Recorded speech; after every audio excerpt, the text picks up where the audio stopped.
అయితే సంజన గారు ఇప్పుడు పర్టిక్యులర్‌గా మీ పెయిన్ అనేది ఒక డ్రగ్స్ కేస్‌కి సంబంధించి film industry, drugs, celebrities, modelling రంగం, హూ ఈస్ హూ అనే వాళ్ళందరూ అందులో ఇన్వాల్వ్ అవుతున్నారు అనేది ప్రతిసారి ఎప్పుడో ఒకసారి అలా పేర్లు వస్తూనే ఉంటాయి. ఇప్పుడు 'దర్శన్' కేస్ అనేది కూడా ఒక ఎంటైర్‌లీ డిఫరెంట్ కేస్ కనిపిస్తోంది. అక్కడ వైఫ్‌ని పక్కన పెట్టారు. అక్కడ ఉన్న ఫ్యామిలీని పట్టించుకోకుండా ఇంకో కో స్టార్‌తో లివింగ్ ఇన్ రిలేషన్‌లో ఉన్నారు.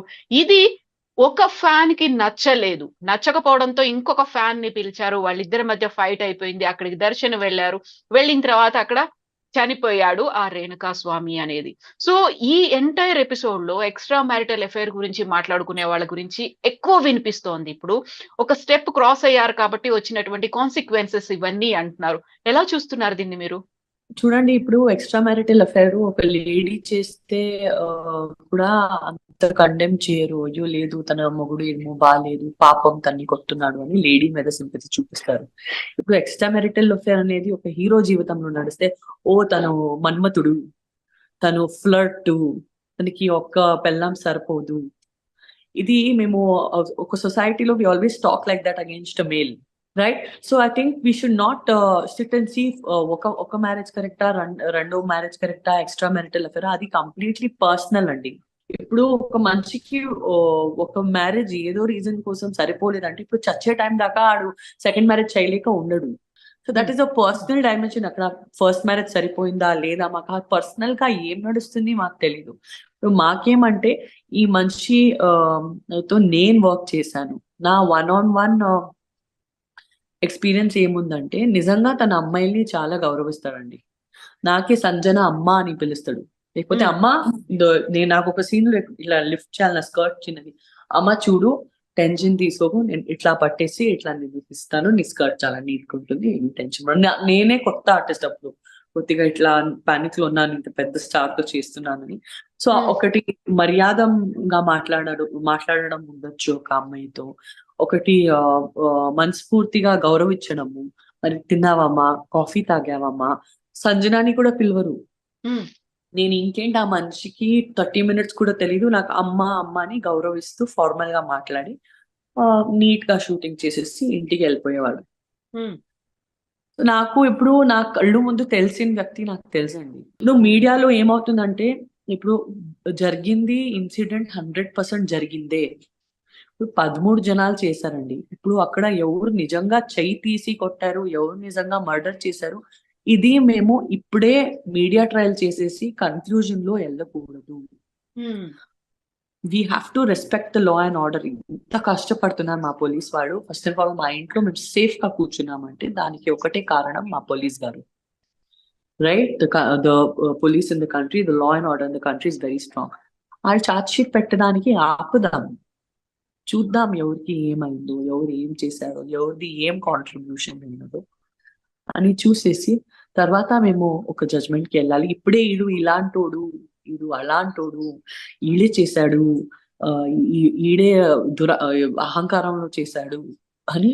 We have no rights to kill the person with allegations. And allegations కూడా ఒక్కసారి రెండుసారి మేము ఆరోపణలు వింటే మాకు అది ఆరోపణలా ఉంటాయి. ఆరోపణలే మాకు మా చెవిలో 100 times 200 times మోగితే ఒక మనిషి అది ఆరోపం లేదు, ఈడే అపరాధి అని డిసైడ్ అయిపోతాడు. చూసావా ఏం చేశాడు దర్శన్, చూసారా చూసారా ఏం చేశాడు దర్శన్, నిజంగా ఎంత చేశాడు అని అనేది మేము ఇంకా చార్జ్ షీట్ అనేది కోసం వెయిట్ చేయాలి. అండ్ ముందుకు ఏమవుతుందో ముందుకు చూడాలి. సంజన గారు ఇక్కడ ఇంకొక కీలకమైనటువంటి అంశం, పవిత్ర గౌడని అబ్యూజివ్ లాంగ్వేజెస్ తో వేధించారు, ట్రోల్ చేశారు, లేకుంటే అబ్సీన్ మెసేజెస్ తో పాటుగా ఫొటోస్ కూడా పంపించారు. తను పవిత్ర దర్శన్ కు చూపించింది. Darshan could not tolerate that, దాని వల్ల జరిగినటువంటిది ఇది అని. యూజువల్ గా వచ్చేటువంటి ట్రోల్స్, సోషల్ మీడియాలో వస్తున్నటువంటి అబ్యూజివ్ కామెంట్స్, వీటన్నిటిని ఎట్లా చూస్తున్నారు మీరు? బ్లాక్ అనే ఆప్షన్ ఉంది. హ్మ్. సో ఖచ్చితంగా ఫస్ట్ బ్లాక్ అనే ఆప్షన్ వాడతాను. నాతో ఇది ఒక ఇన్సిడెంట్ 1.5 year బ్యాక్ జరిగింది. 2.5 year back I was pregnant, 6-7 months pregnant. And Adam అని ఒక ఇక్కడ వివిఐపి అబ్బాయి, వివిఐపి ఫాదర్ ఉండే అబ్బాయి నాకు నైట్ 2 o'clock మెసేజ్ చేయడం మొదలు పెట్టాడు. నేను బ్లాక్ చేశాను. హ్మ్. మళ్ళీ ఇంకో నంబర్ నుంచి చేశాడు, ఆ ఇంకో నంబర్ కూడా బ్లాక్ చేశాను. మళ్ళీ పొద్దున్న నాకు 3వ నంబర్ చేశాడు. నేను ఫోన్ ఓపెన్ చేస్తే ఫుల్ మెసేజెస్ ఆల్రెడీ ఉన్నాయి, నేను చదివాను, నేను ఏడ్పించాను. ఏడ్చేసాను, ఇదేంటి ఇట్లా పంపిస్తున్నారు, 6-7 months ప్రెగ్నెంట్ ఉన్నాను, ఇంట్లో అందరూ టెన్షన్ అయిపోయారు, ఏమైంది నీకు బాగానే బేబీ అని. సో ఈడికి వదిలికూడదు, ఇట్లాంటి మెసేజ్ పంపిస్తే లేకపోతే ఈడ ఆపడు. అండ్ దెన్ సో మేము ఇమ్మీడియట్లీ పోయి పోలీస్ స్టేషన్ లో మేము కంప్లైంట్ ఇస్తే they literally arrested that boy and they put him in central jail. ఇంకా ఆ కేసు నడుస్తుంది. సో ద లా అగైన్ మాకు పోలీసులు చాలా హెల్ప్ చేస్తారు. సో మాకు ఒక సిస్టమ్ ఉంది అండి. ఇట్లాంటి ఏ సెలబ్రిటీకైనా ఏ అమ్మాయికైనా జరిగితే నేను చెప్పిన కథకి మీరు ఫాలో చేసేసి ఆ మెసేజ్లు గట్టిగా పట్టుకొని మీరు పోలీస్ స్టేషన్ వెళ్ళిపోతే మీకు న్యాయం దొరుకుతుంది. సైబర్ క్రైమ్ అని ఉంది ఆన్లైన్ లో, మీరు గూగుల్లో కొట్టేస్తే ఎట్లా సైబర్ క్రైమ్ కంప్లైంట్ చేయాలి 1 second లో మీరు ఆన్లైన్ లో కూడా అప్లోడ్ చేయొచ్చు. నడిపి మీ ఇల్లు దగ్గర ఉండే పోలీస్ స్టేషన్ కి వెళ్ళిపోవచ్చు. ల్యాండ్ లైన్ నుంచి ఆ నంబర్ కి ఒక ఫోన్ కూడా చేసేస్తే పోలీస్ వాళ్ళు వాళ్ళు భయం పడి మళ్ళీ మీకు టార్చర్ చేయరు. So lot of legal ways. First thing is block. ఇంకా తట్టుకోలేకపోతున్నారా, చాలా హారాస్ చేస్తున్నారా, then take legal steps. And ఈ యొక్క వీడియో త్రూ నేను అందరూ యూత్ ఉండొచ్చు, అమ్మాయిలు ఉండొచ్చు, అబ్బాయిలు ఉండొచ్చు, హ్యాండ్ జాయిన్ చేసి మీ అందరికీ ఒక చెల్లిగాను అక్కగాను నేను ఒక సజెషన్ ఇస్తున్నాను. దయచేసి స్టాప్ ట్రోలింగ్. టెక్నాలజీది దురుపయోగం చేయడం ఆపేయండి. Because this technology is for us to grow today. మేము ఒక ఫస్ట్ ప్యూలో ఈ టెక్నాలజీ వాడితే ఇది మేము ఫస్ట్ ప్యూసీ సెకండ్ ప్యూసీ చదివేసి ఎగ్జామ్స్ లో మంచిగా పాస్ అవ్వాలని, మేము ఆఫీస్ లో పోయి ఒక నార్మల్ ప్యూన్ గా జాయిన్ అవుతే అక్కడ బాస్ రోల్ కి ఎట్లా వెళ్ళాలని, ప్రమోషన్ పోవాలని, ఇది ప్రోగ్రెషన్ కోసం మేము వాడుకోవాలి. మళ్ళీ మా క్లోజ్ పీపుల్ ని మంచిగా చూసుకోవడానికి వాడుకోవాలి.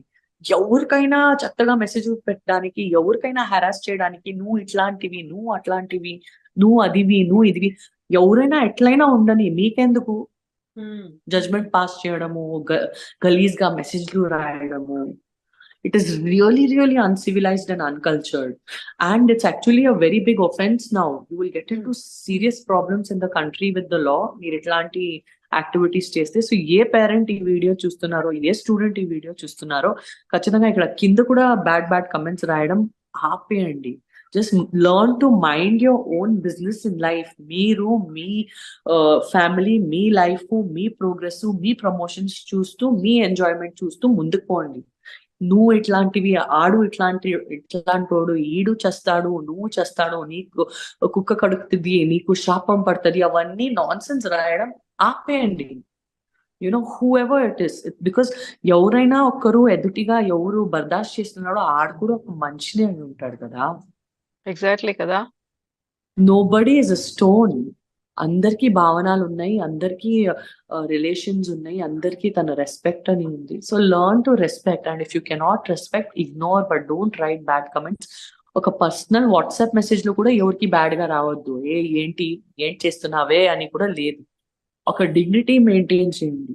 The least people will remember you is because of the kind of words and language you use అని నేను చెప్తూ నా మాటలు ఫినిష్ చేస్తాను. అయితే సంజన, ఇక్కడే ఒక డౌట్ వస్తుంది. మీరు ఆ పని చేశారు, బ్లాక్ చేశారు, లేకుంటే పోలీస్ కంప్లైంట్ చేశారు, లీగల్ గా కూడా వెళ్లాల్సినటువంటి ఆ ఫెసిలిటీస్ అనేవి మనకు ఉన్నప్పుడు వై దే డిడ్ంట్ డూ అనే ఒక క్వశ్చన్ వస్తుంది. దర్శన్ కి ఆ ఫెసిలిటీ ఉంది. It's very bad. అంటే ఇది తన ఎవరో ఫ్యాన్ పోయి, ఒక ఫ్యాన్ పోయి ఇంకొక ఫ్యాన్ ని అరెస్ట్ చేస్తాడు. ఇది చాలా చాలా బ్యాడ్ అండి. అంటే ఐ డోంట్ హ్యావ్ వర్డ్స్. అంత షాక్ ఉంది నాకు. It's horrible. It's completely wrong and illegal. అవును, అదే టైం వాళ్ళు కూడా బ్లాక్ చేసి ఉండొచ్చు, పవిత్ర బ్లాక్ చేసి ఉండొచ్చు, లేకుంటే దర్శన్ పోలీస్ స్టేషన్ కి వెళ్ళి కంప్లైంట్ చేసి ఉండొచ్చు. అంతే చేయాల్సింది ఉండేది. ఇది ఏంటో చిన్న స్పార్క్ కూడా లేదు. ఇది పెద్ద చెట్టే అయిపోయింది. It's biggest problem of Kannada film industry today. Because Darshan గారు లాంటి పెద్ద హీరో, ఒక డెమిగాడ్ లాంటి ఫిగర్, ఇది ఇండస్ట్రీ కోసం ఒక చాలా ఇంపార్టెంట్ అయిన వ్యక్తి. తెలుగు ఇండస్ట్రీలో 20-25 పెద్ద హీరోలు ఉన్నారు. చిరంజీవి గారి ఫ్యామిలీ నుంచి 10 హీరోలు ఉన్నారు. But Kannada industry is not like that. We have 5 or 6 very well established artist, పెద్ద హీరోలని చెప్పగలితే. అందులో పునీత్ రాజ్ కుమార్ వెళ్ళిపోయారు, చాలా హిట్ అయింది ఇండస్ట్రీకి. దర్శన్ గారిది ఎంత డిస్టర్బెన్స్ నడుస్తుంది. ఆల్రెడీ పెద్ద మూవీస్ నడుస్తుంది దర్శన్ సార్ది. Industry is going to be very badly. అయితే సంజన, ఇప్పుడు మీరు ఒక మాట అన్నారు. ఇప్పుడు డ్రగ్స్ కేసులో నన్ను ఎలా అయితే ఇరికించే ప్రయత్నం చేస్తున్నారో, ఇప్పుడు దర్శన్ కేసులో కూడా అలాగే ప్రయత్నం చేయలేదు, నాకైతే చేసేసారు. చేసేసాను. 3 మంత్స్ మీరు జైల్లో చేసేసారు. ఉండొచ్చారు. 3 years తర్వాత నాకు న్యాయం దొరికింది. ఒక క్లీన్ చిట్ అనేది వచ్చింది అప్పుడు. ఫాల్స్ అని డిక్లేర్ అయింది. అంత హారెస్మెంట్ నేను టాలరేట్ చేశాను. అంత Exactly. లైఫ్ పాడు. యా అయితే ఇప్పుడు దర్శన్ అరెస్ట్ తర్వాత బోల్డ్ అన్ని న్యూస్లు అయితే వినిపిస్తున్నాయి. అంతకుముందు దర్శన్ ఆల్రెడీ ఫస్ట్ వైఫ్ ని హరాస్ చేశాడు కాబట్టి జైలుకి వచ్చాడు. ఇంతకుముందు ఇలాంటి ఒక స్మూత్ గా ఉండేటువంటి ఆయనది కాదు లైఫ్ అనేది, కాంట్రవర్సీస్ చుట్టూ ఉంటాడు ఆయన చుట్టూ కాంట్రవర్సీస్ ఉంటాయి. ఇవన్నీ వినిపిస్తున్నాయి కదా. అట్లే ఉంటుందండి. ఇప్పుడు ఎవరైనా కొద్దిగా జారి పడితే అందరూ పాత రహస్యాలు తీస్తారు. మేము కూడా పోయి ఒక కళ్ళతో కొట్టామని అందరూ వస్తారు. అదే కదా సమాజం అయితే. అని ఇట్లాంటోడే మళ్ళీ బయటికి వస్తే లేదు సార్ మీరే గెలుస్తారు. Yeah people are manipulative. That's the kind of society we live in. కానీ ఏంటి నిజమో ఏంటి అబద్ధాలో నాకు తెలీదు. నాకు రేణుకా స్వామికి అయితే ఎట్లయినా న్యాయం దొరకాలి అని ఉంది. They definitely deserve justice.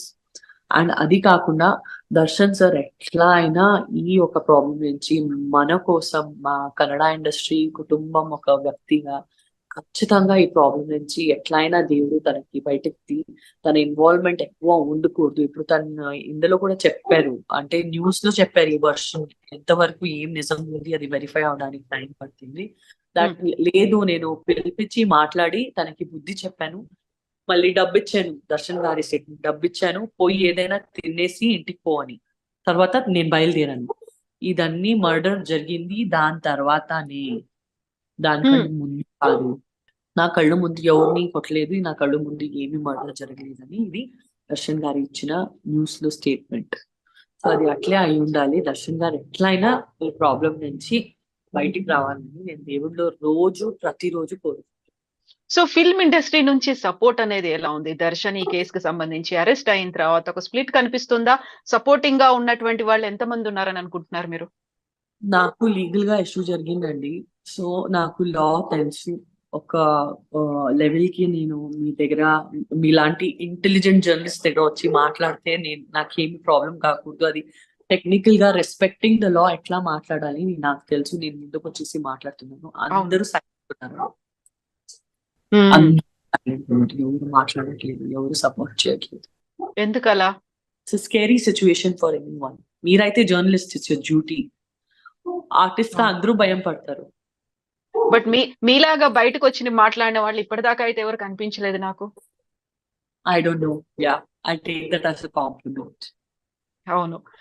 So thank you so much Sanjana. మీరు అలాగే బోల్డ్ గా ఇలాగే ఛాలెంజింగ్ రోల్స్ చేస్తూ ఇలాగే ఏమంటారు బయటకు వచ్చి మాట్లాడండి.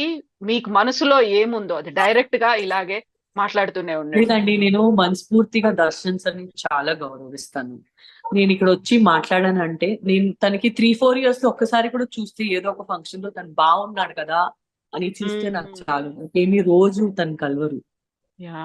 బట్ నేను మనస్ఫూర్తిగా దర్శన్ గారిని చాలా గౌరవిస్తాను. అందుకే నేను వచ్చేసి మాట్లాడాను.